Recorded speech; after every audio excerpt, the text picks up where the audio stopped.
Hi, I am Sebastian from Privado ID, and today I'd like to talk about context-based private proof of uniqueness. So let's start thinking about this simple transaction, right? You are presenting your national ID or your passport to somebody who is asking for it. So why do we do this? Well, we do this to prove a number of things. First of all, we prove ourselves identifiable, right? We are more than just a face. We are an identifier that they can track, they can save into their systems, and they can use it to identify us as unique, right? We cannot get another national ID, we cannot get another passport, right? Think about biometrics. You cannot get another face or another eye, right? So it's the same.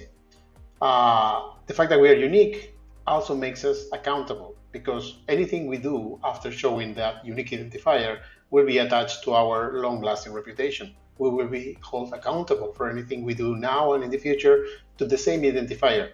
Basically, we know who you are, and anything you do is going to be on that identifier. And last, we show it to prove that we are eligible because we are of a certain age, we live in a certain country, we're a citizen, right? But let's take that the first three things, right? The things that come with this unique identifier. And again, this unique identifier can be a national ID or it could be your fingerprints, right? The concept of unique identifier is an identifier that you cannot get twice as an individual. So the idea of context-based unique identifiers is quite simple. Is if you have a unique identifier that you cannot remove from yourself, like biometrics, or that you cannot get twice, like a national ID, right? You don't want to share that with with all the applications for many reasons.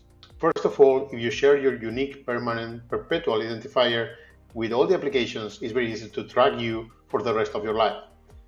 Second, what if your reputation goes bad or there are changes in the rules and you are considered persona non grata in some of these applications? Well, they can ban you forever and you cannot skip that ban. It's an universal and permanent ban. Imagine that Google or Apple decide that they don't want to have you in their platform anymore. Well, you're outside of the digital life forever, right? So sharing that unique permanent identifier is more sensitive than we think. The implementation it's a bit more complex because it requires a lot of cryptography and zero-knowledge proofs. But the idea is, as you can see it here, right? I have one passport number, but what I offer to application A, B, and C is a different number, somehow linked to this one.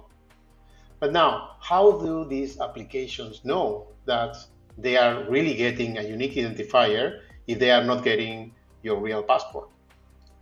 Well, the context-based unique identifiers have to have some properties, right?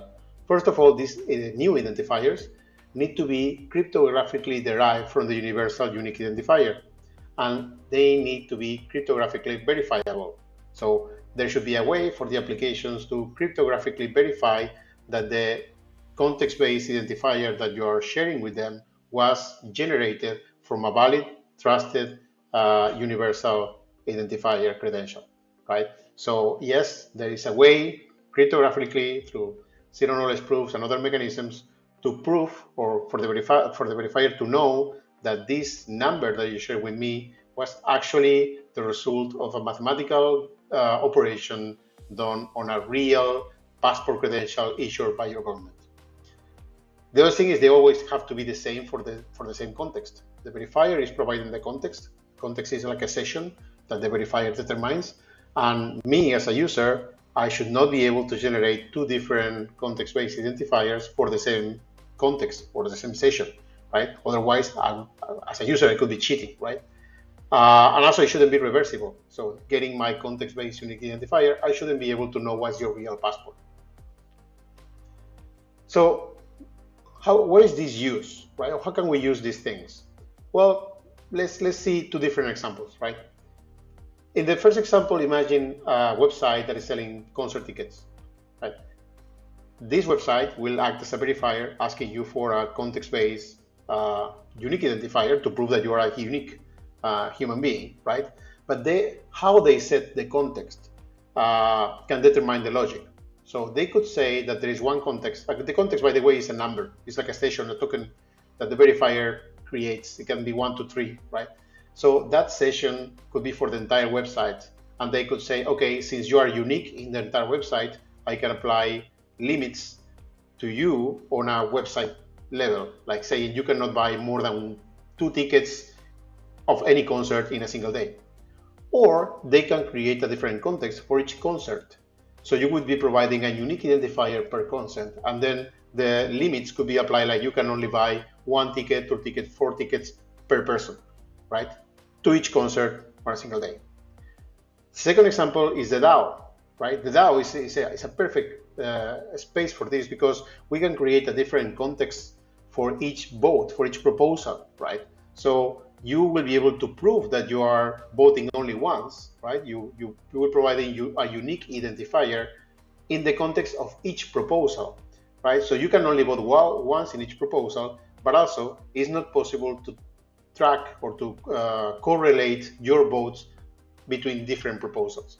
Remember that we can combine this with pairwise DIDs, which means that you're also not sharing your real DID identifier. So in short, it's impossible to trace your voting history just by looking at the one vote and trying to correlate to the different proposals, right? So this is maximum privacy, but with all the security of proving that you're only voting once in each proposal.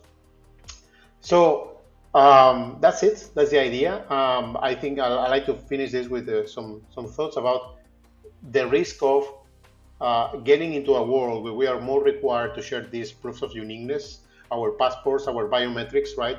Very soon it's going to be very common for verifiers to ask for these kind of things to avoid bots, AI, synthetic identities, etc., right? And we have to avoid sharing this kind of information before we even understand the implications of doing so, right? As we said before, unique identifiers, perpetual identifiers are very sensitive to their privacy. So make sure that when you share them, you do it through the right channels, like Privado ID. So thank you very much. You can follow us through the regular channels and keep tuned for more updates.